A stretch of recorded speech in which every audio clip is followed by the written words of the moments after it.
Semina Verbi, la semence du Verbe dans le cœur des hommes et des femmes d'aujourd'hui.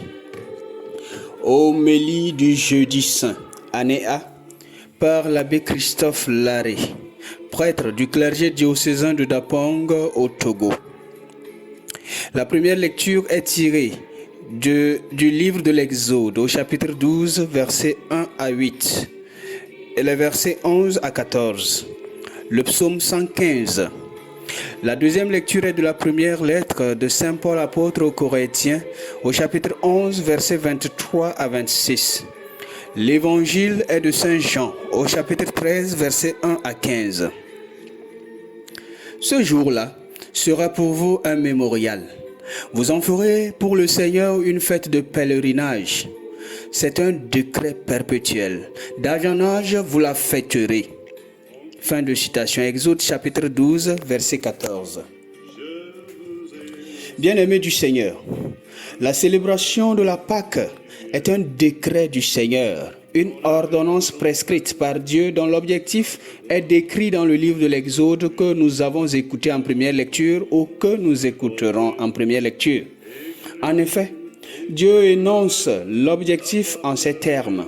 « Je traverserai le pays d'Égypte. Je frapperai. Contre tous les dieux d'Égypte, j'exercerai mes jugements. Je suis le Seigneur. » Un objectif bien précis. Montrer à l'Égypte et au peuple d'Israël qu'il est le Seigneur. Je suis le Seigneur. Aux uns, il veut montrer sa force, sa capacité à faire face à quiconque lui résiste.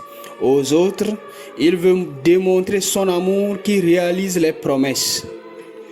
Voilà pourquoi il en fait un décret perpétuel, afin que tout fils d'Israël sache ce que fit le Seigneur pour libérer son peuple de l'esclavage d'Égypte.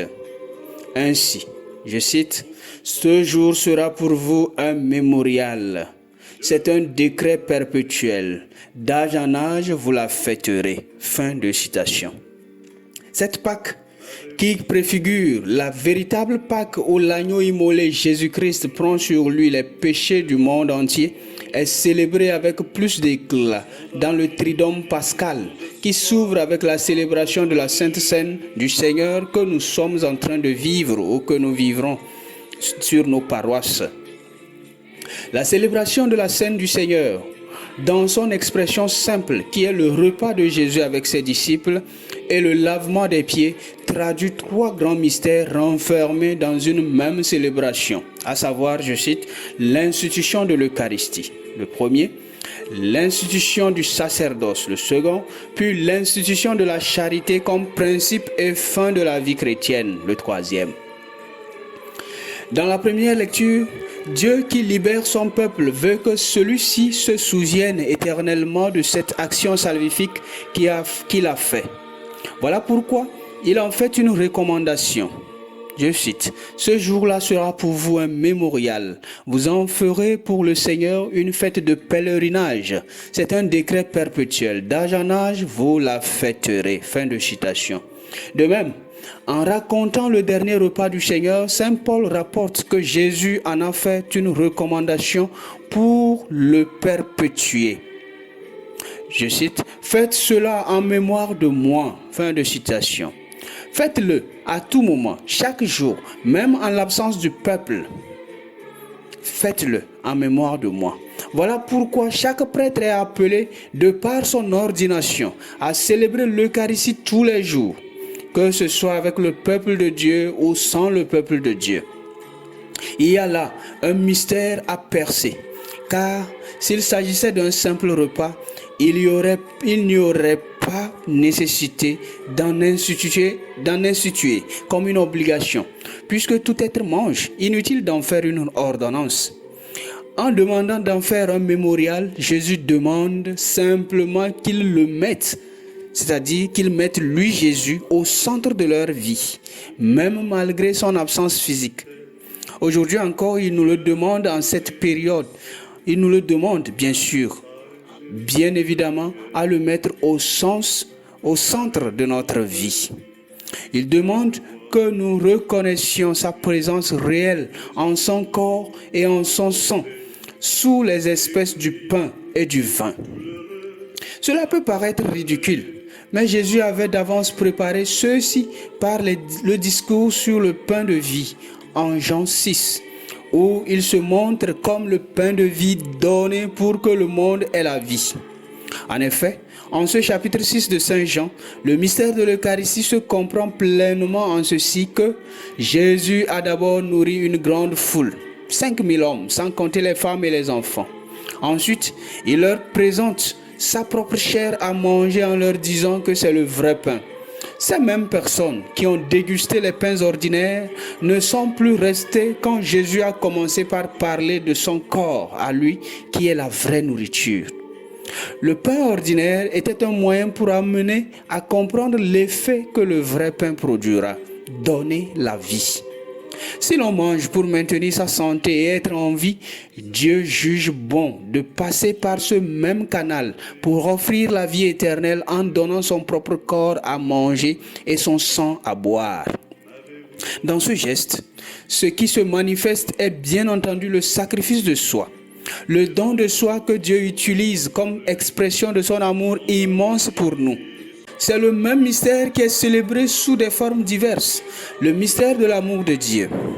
Dans l'évangile selon Saint Jean précise que sachant que l'heure était venue, Jésus ayant aimé les siens qui étaient dans le monde, les aima jusqu'au bout. Voilà pourquoi, pendant le repas, c'est-à-dire pendant le moment où il leur donnait son corps et son sang comme nourriture, il leur ajoute une autre marque de ce même amour qui est l'humilité. Sachant qu'il a laissé entre les mains des hommes le plus grand mystère de Dieu, à savoir que Dieu se livre comme pain et comme boisson, Jésus, dans sa grande sagesse, leur ajoute une dernière chose, l'humilité pour qu'ils puissent se comprendre, s'aimer et vivre ensemble dans le respect des uns et des autres. Dieu se laisse dans les mains des hommes. Voilà un drame incompréhensible qui, sans cette dose d'humilité de la part de l'homme, peut entraîner une déification de l'homme. C'est-à-dire que l'homme se mette à la place de Dieu. Si moi, maître et serviteur et seigneur, je vous lave les pieds, dit Jésus, vous aussi, vous devez vous laver les pieds les uns aux autres. Autrement dit, si moi, Jésus, votre maître et seigneur, je me suis livré pour vous sauver, je me suis donné à vous comme nourriture et de surcroît, je vous lave vos pieds, comme si j'étais un esclave, eh bien, vous n'avez pas d'autre choix que d'en faire autant. Si vraiment vous le voulez, si vraiment vous voulez marcher à ma suite. Voilà, bien-aimés du Seigneur, les dernières recommandations du Maître qui part pour un long voyage. Il veut garder la paix et la cohésion dans sa maison pendant son absence. En cette nuit, nous sommes au rendez-vous de cette scène, de ce dernier repas avec le Seigneur. Mais en fait, de véritables derniers repas, il nous offre un repas éternel auquel nous participons tous les jours pour certains, tous les dimanches pour d'autres et quelques rares fois pour beaucoup de chrétiens. La fréquence à la participation eucharistique est donc moins une question morale qu'une expression de la façon dont nous avons compris ce que Jésus a fait la nuit où il fut livré.